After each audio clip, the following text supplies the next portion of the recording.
So I've been promising this video for like a week, and I had to sit down and write through all the points because just reading it just makes me super angry, enough that I knew I needed to write everything down first. So I'm just going to give you some quick background. So Etsy has safeguards in place to protect its reputation and the buyers, where they have if you're scrolling through as a shopper and you see something that's like racist or promoting harm or whatever, you can report it. You can scroll down to the bottom and click a link that says report this item. So the second one is that these bots go through and check your keywords, your tags, your item description, like anything that it can, to see if there's like danger keywords in it. So that's two of the ways they do it. So it's become more important in the past couple weeks because Etsy is going through some transitions trying to get its reputation back, and they're like shutting down a bunch of drop shippers and stuff like that, which is good because Etsy's supposed to be for vintage and handcrafted stuff, not Temu or Shine from China stuff, which is what's happening, and it's killing the regular vintage people. But anyways, so they're going through and they're double checking and triple checking, and they're being, I think they're being a lot more aggressive in how they patrol these listings. So cue the knife acquisition. So we bought a lot of knives, and the reason we got these is because many of them are, you know, one-of-a-kind items, vintage knives, collectors' knives, things like that. It's not brass knuckles and all this other crap. Anything that you're not allowed to sell on Etsy. So we didn't really think anything about it. We thought, all right, well, this is cool. We'll just create a whole category for the knives and list them there. So we did that. And then we have these knives, and one is a falcon folding knife thing. I'm sorry, I'm not the knife person. I just know they're knives, that's it. So anyways, we put that up because it's like Italian made. You can't get them anymore, like very high quality knife. And Jason did the listing, because again, I'm not the knife person, and he's better suited to understand what he's typing. I'll just look, oh, look, it's a pretty knife with a pretty handle. But anyways, so he did the research, and he always does research. He looked through the listings on Etsy. He looked how the other sellers were selling them, you know, the description, the keywords, things like that, before he even posted it. And basically, it's the knife that we're referencing is a stiletto style knife. And stiletto, he had looked that one up and tell me. I didn't realize it was Italian. Probably should have, but whatever. So stiletto just means a short dagger with a tapering blade. Hence the stiletto high heels, stiletto knives. It's just a long, thin with a sharp point. So if you do a search in Google for stiletto style knife Etsy, it comes up with over 1,000 listings with the identical term that we used in our listing, like exactly the same. So then the other one was a switchblade style, meaning it does not like pop. It doesn't come out from the side where you like flip it. I think that's a switchblade. Yes. There we go. Again, not the knife person. And then the spring-loaded one where you press the button and the knife pops out. Right, out the OTF, out the front. See, I've had to learn a whole lot of stuff. So, you know, he did a search for that, switchblade style. And again, on Etsy, thousands of listings using the same keyword in their description and in the title.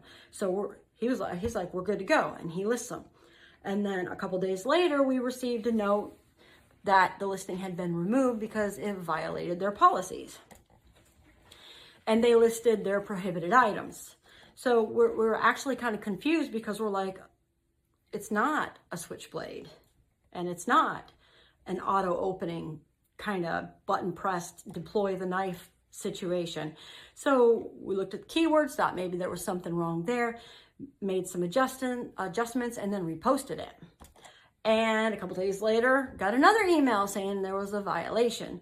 So I sent a message to Etsy, which is hilarious. I don't know why I waste my time, because quite honestly, they never respond. I have sent multiple messages through the past year and a half about different issues that I had questions about. Never once received a response, ever. So anyways, I don't know. I sent the message, never heard anything. We posted a similar one, or the same one, and got the email saying, all right, so you're in violation. We removed it, and you will never be able to qualify for Star Seller ever again. And if you do it again, your shop's going to get shut down. So, which brings me back to the sucks to have to contact Etsy, because good luck. Contacted them with it, waited a few days, didn't hear anything, sent another email, same thing, no answer. So I am a member of the Reddit Etsy seller group, and I happened to be reading through one of the posts, and they linked a thing on Etsy that you could go in and request a callback. So I was like, ooh, I'll try that. Because to be sure, I'm going to talk to a human being, and they're going to like understand that this is a stupid misunderstanding. So I put my phone number in and got an error message. So I didn't think that I was going to ever hear anything anyway. So I was like, all right, well, whatever. And at that point it sucked, because it like basically sucks the wind out of your sails. Like, I'm never going to qualify for Star Seller.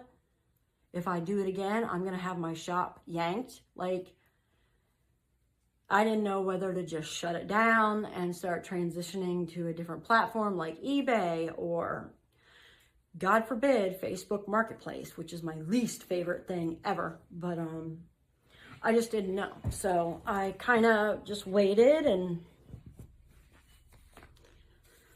I finally, I got a call back a few, like maybe 10 minutes after I put my number in. So I was super like, oh my God, they actually called me back.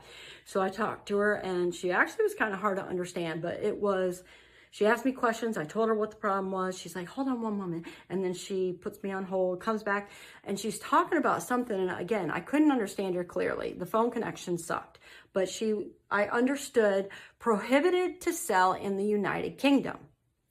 And I got excited for a second, because I was like, oh, okay, well, that's the problem. And I'm like, whoa. We don't sell to the United Kingdom. We ship only to the US. And so she went and put me on hold again. And I thought that was going to like finish the matter. And she comes back and she's like, all right, so I've had to escalate this to our trust and safety team, and they'll be back in contact with you. I'm like, okay, thank you very much. So I'm like, hang up the phone. Are they going to contact me today? Well, they didn't. I waited several days, and finally got an email from Gideon, which that's probably just a fake thing. But anyways, it's like, thanks for following up on your deactivated listings. So he listed out the weapons. It prohibits the sale of weapons. And that list is ballistic knives, bayonets, butterfly or balisong knives. I don't know what that is. Knives disguised as something else, knuckle duster knives, that sounds horrible, gravity knives, out the front, OTF knives, push daggers, shuriken, switchblades, or any knife presented with descriptions like it's a weapon, like a kitchen knife, self-defense. They don't allow that. So anyways, needless to say, at this point I was really mad. That's such an understatement. So I took the photos I posted originally, circled some of these following key things to send back to Gideon. So this is the knife. This little bitty silver thing right there is their like little button. It's not a button, it's a logo. It's a crest. A crest.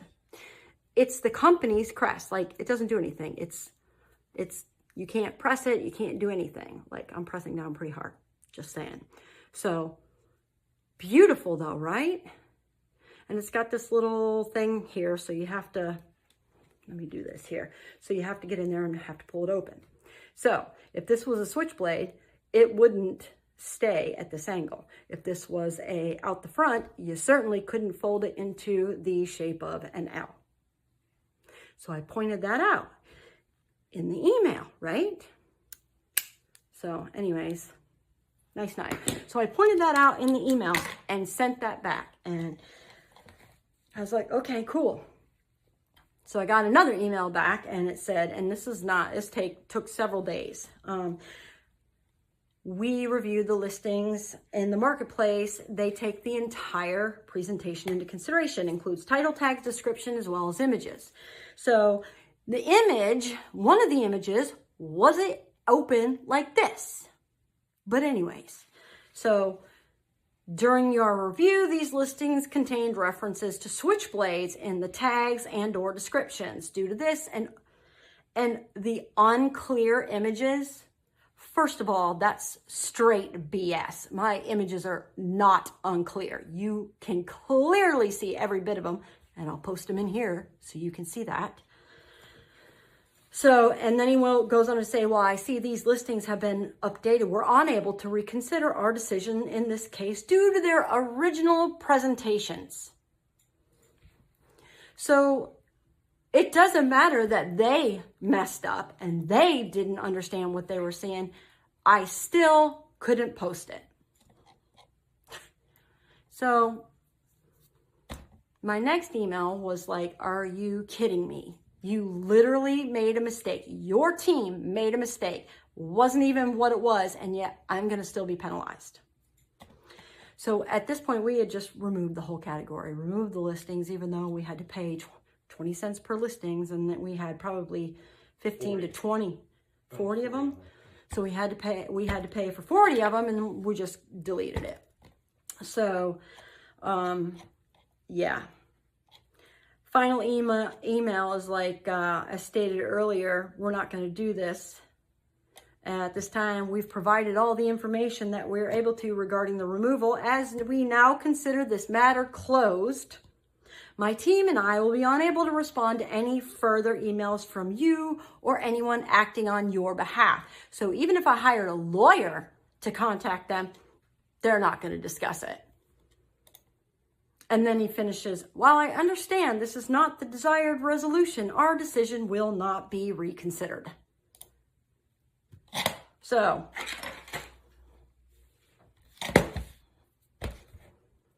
that is the end of that. I just wanted to share so people who are knife collectors who maybe want to sell part of their collection, or someone who is in the knife business wants to get on Etsy, just don't.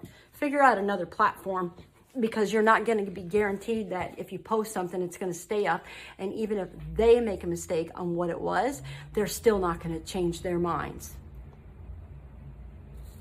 Thanks, Etsy.